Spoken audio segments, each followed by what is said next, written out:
everyone, my name is Cheryl Reed and I want to thank you for taking the time out to view my three-part video series on the Introduction to Special Education. This video series is going to be jam-packed with valuable information that you can use right now. And without further ado, I want to go ahead and jump right into video 1, okay? But before we start, real quick, I want to tell you that we all know special education is full of information. And due to that, I will be referring to notes, okay? And I also would advise you as an advocate for your child to go ahead and take notes throughout this video series as well. I promise you, you will not be disappointed in all the information that I can give you. So let's go ahead and jump right in. And as you can see on the board behind me, these are some bullet points that we're going to be going over. The first one is the definition of special education. Well, what is special education? Simply put, special education is just giving a person or an individual the right tools to be successful in either the community or in academics. So that's simply what it is. But because this is a learning video, I'm going to give you the specific definition that is found in your Wright's Law book, which, by the way, a lot of my information does come from Wright's Law. Now, special education is educating students with special needs in a way that addresses their individual needs and differences. Ideally, it is a monitored, documented arrangement of teaching procedures, okay? Now, these teaching procedures that are documented, they're going to be documented on something that we call an IEP, which is called an Individual Education Plan. Now, that I will get into way later, but just to let you know, it's called an IEP. It's also using adaptive and specialized equipment and materials, accessible settings, and other interventions and modifications to help the learner to be self-sufficient in their school or in their community. So that is the definition, the legal definition of what special education is. Okay? The next thing that we're going to go ahead and discuss is meeting goals and objectives. Okay? Now, currently, goals and objectives do not have to be measurable. Okay? So in other words, you can have a goal laid out in the IEP. By the end of the year, my student so-and-so will meet this goal. But there doesn't have to be benchmarks. There doesn't have to be measurability anymore. However, if I were a parent, like you are watching this video, to be the best advocate for your child, you need to go ahead and tell them to put measurable goals and objectives in the IEPs, okay? In this documentation, they need to have measurable goals and objectives, okay? Having said that, I'm going to tell you an example of a measurable goal, okay? Goal and objective, rather. A measurable goal, now this is just a goal that we want to reach by the end of the year. Jay is a non-reader who knows no sound and symbol relationship.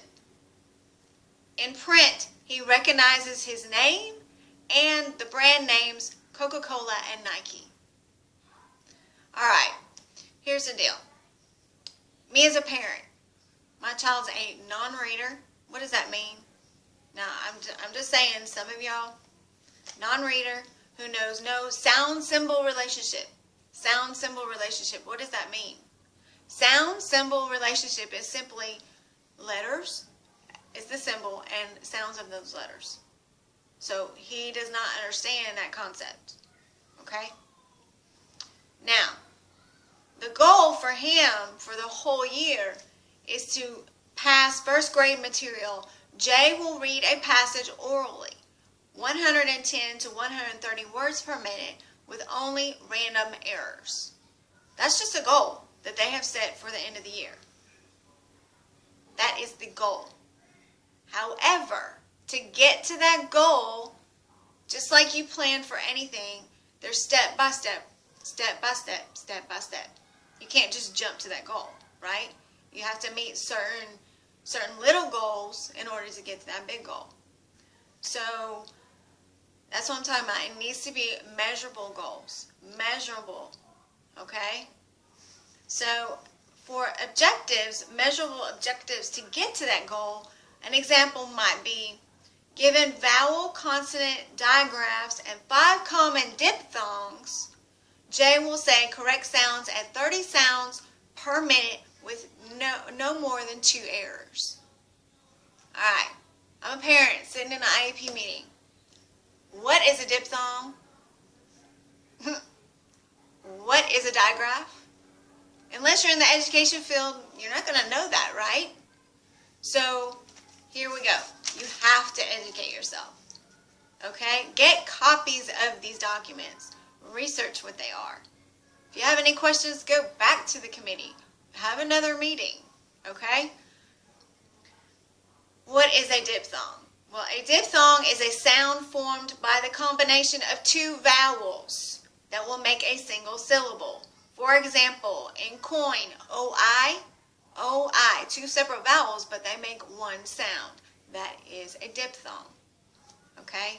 Loud, O-U, O-U, 2 separate vowels, but they form 1 sound of ow. So, that's a diphthong.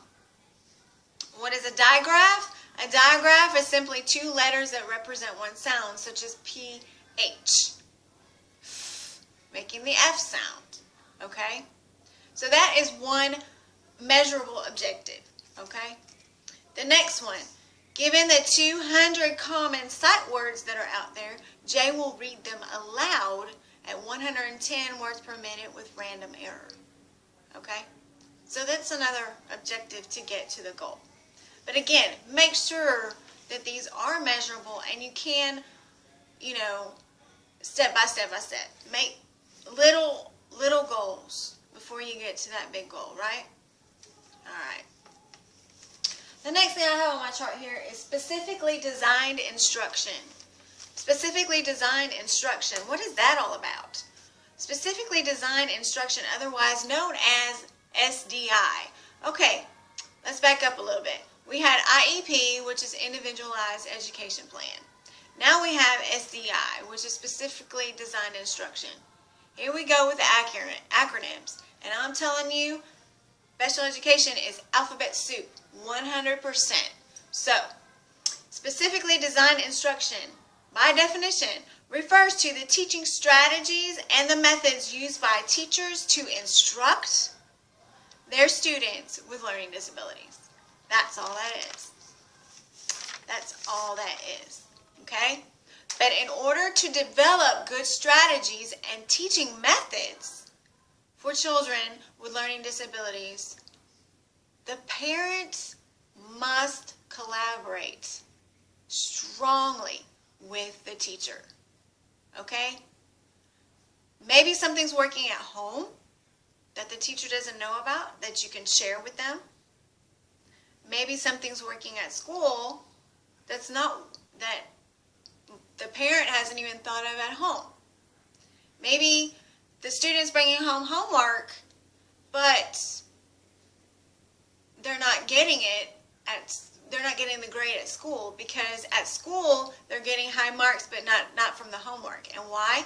Because the modifications are being implemented in the classroom but not at home. So if you don't work strongly together, either through email, phone calls, letters, progress reports, if you're not working strongly with the teacher, which is your first line of defense, and then the principal, and then the district. But if you're not working hard with the teacher to be successful with your child, then that's where communication breaks down and the child will have problems in school. Alright? So make sure as a parent you are in constant contact with that teacher. Okay? Like I said, regardless whether it's email, phone calls, I mean, there is no way, with the way electronics are these days, there is no way you cannot find somebody when you need them. So, let's move it on. Moving on. The next thing is going to be our modifications. Okay, modifications.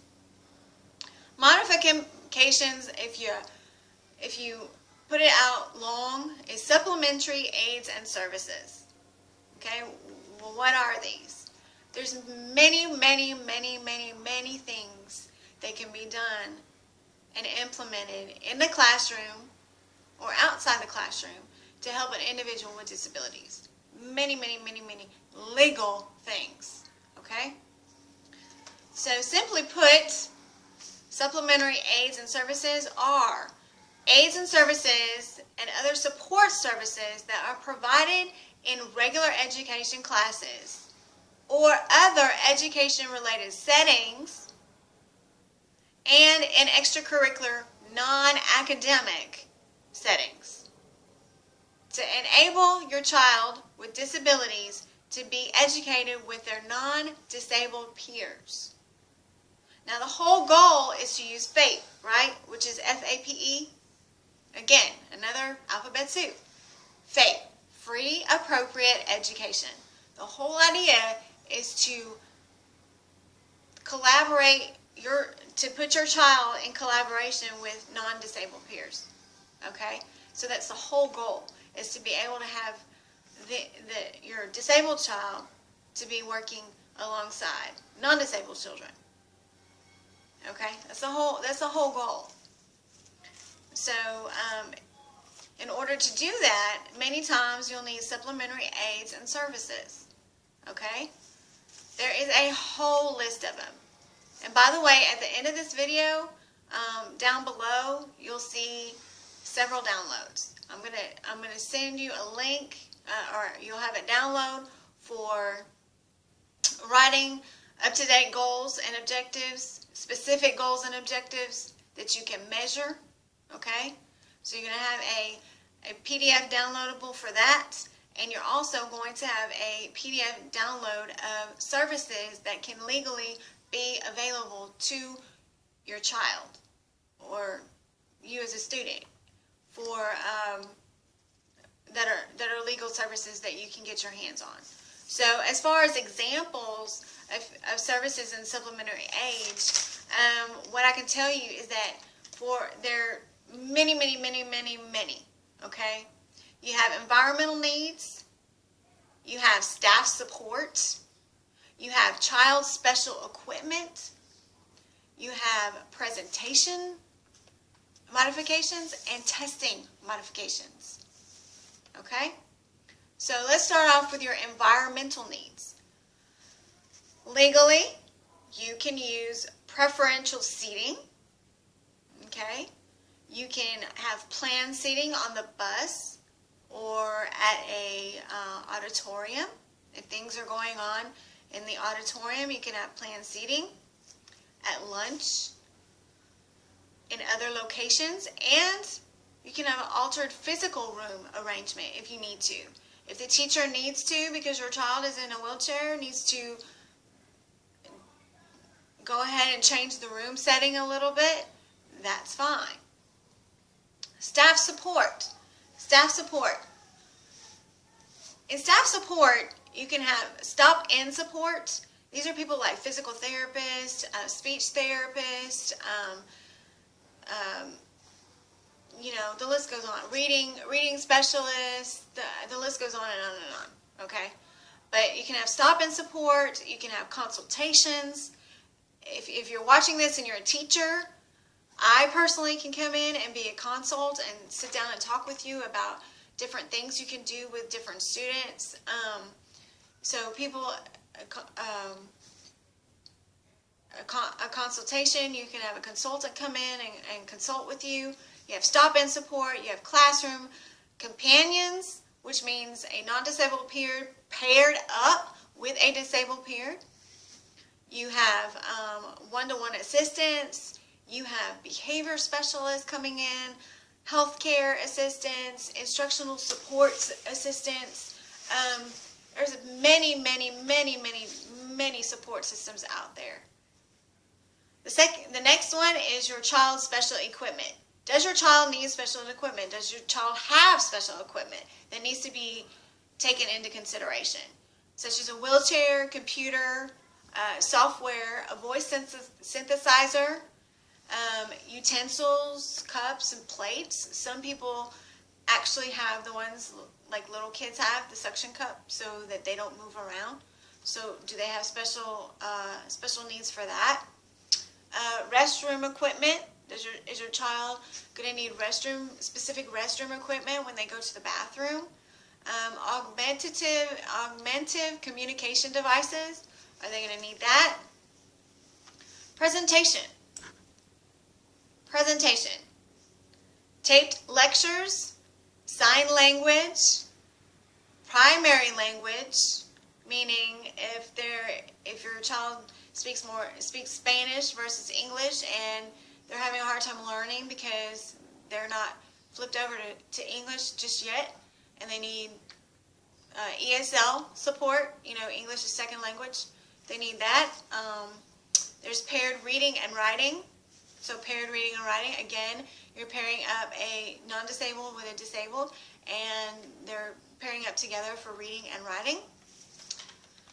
For testing, you can have the test read to the child. You can modify the test format. You can give the child extended time on the test. You can give the child for assignments. You can give them extended time for completion of assignments. You can scan their test and their notes into computer, if they have a computer. They can have shared note-taking if your child needs large print because he's visually impaired, or if he needs Braille. These are all modifications and such that are absolutely legal. And just to let you know, suppose your child needs something that's not typically on this list that I'm giving you. Now, does that mean that the child will not get the services because this is what they need and it's not a typical modification or a typical supplemental aid? The answer to that is no. Okay?